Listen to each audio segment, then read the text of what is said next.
All right, y'all. I literally thought I was just helping someone. So, this all started with me just trying to be a good friend for someone that I know. Um, I mean, I was just kind of just relaxing. I was at my newspaper work job, just relaxing, doing my work, getting everything through the day so I can go home. Nothing crazy, just trying to do my work. And a report comes in, boom, train accident. What? I'm going crazy. I'm worried because it's near a railroad that's like I'm one of my close friends goes by, and it says there's a dozen people dead. So multiple people are gone. Multiple people are like, wow, okay, I gotta figure this out. I'm scanning through the names, seeing who got in the accident, what's wrong, who's died, who got injured, and boom, my heart drops like it has the weight of 14 elephants on me. Bertley Mallard, my guy, my friend, my best friend, dead. Now I'm frozen in my workplace, just trying to compose myself, like trying to work and see what happened, how it happened. Like I'm trying to calm myself down, and then I realize it comes to my brain. His wife, Lois. She's fragile. She has a heart condition, so she's very, very sensitive to certain things. She can't overexert herself. I mean, at the time, I didn't think twice. I just got up from my work, I left, and I went to go check up on her. I ran straight to her house, and I got there. I met with Josephine there, and we both look at each other. How do we tell her that this happened without making it worse than it already is? I step into the house and I go up to her and I see her. I try to break it gently and I say the word slow, and the moment she hears it, she just breaks. She cries and wails, then runs upstairs alone, and I'm standing there feeling like I just shattered her whole world. I thought I did the right thing, but oh man, I had no idea what was coming. Alright, part 2 to the previous video. I didn't get quite to finish. This is where things got weird. At first, thought she was grieving, but then I heard what she was saying. I had to get really close up into the door so I could hear it, because she just sounded like she was mumbling. So I go upstairs to Lois, and I'm up to her door, to see what she was saying.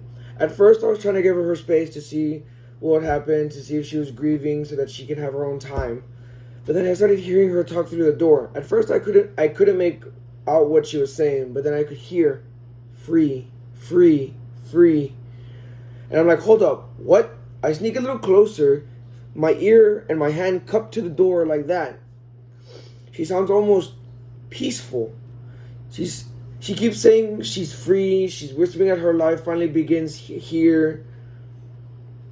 I'm shook. I start thinking, was she really that unhappy in her marriage? I mean, I knew they weren't perfect, but still, she was acting like she got released from prison. Not like she lost her husband or anything. I wanted to knock and check on her, but Josephine stopped me. She said Lois just needed time to process things and understand what had happened. So I waited, nervous, confused, and honestly, a bit scared. Follow up for part 3.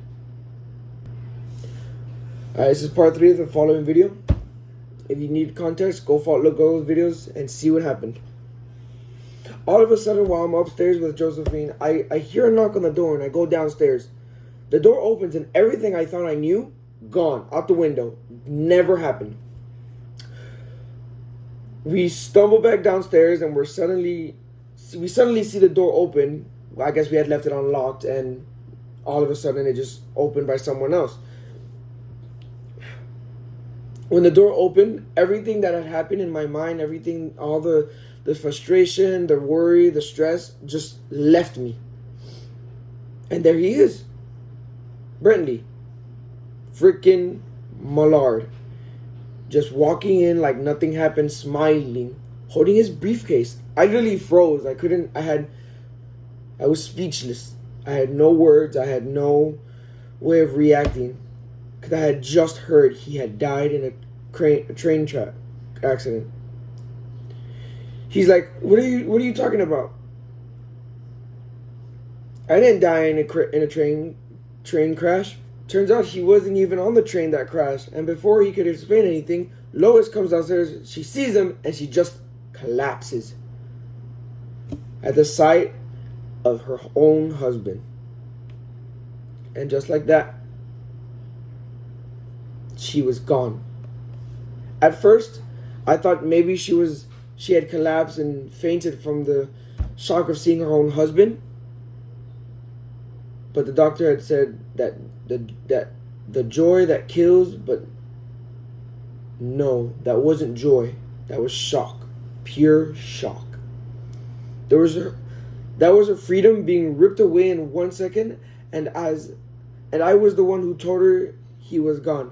I thought I was helping, but now I'll never stop wondering if I caused it all.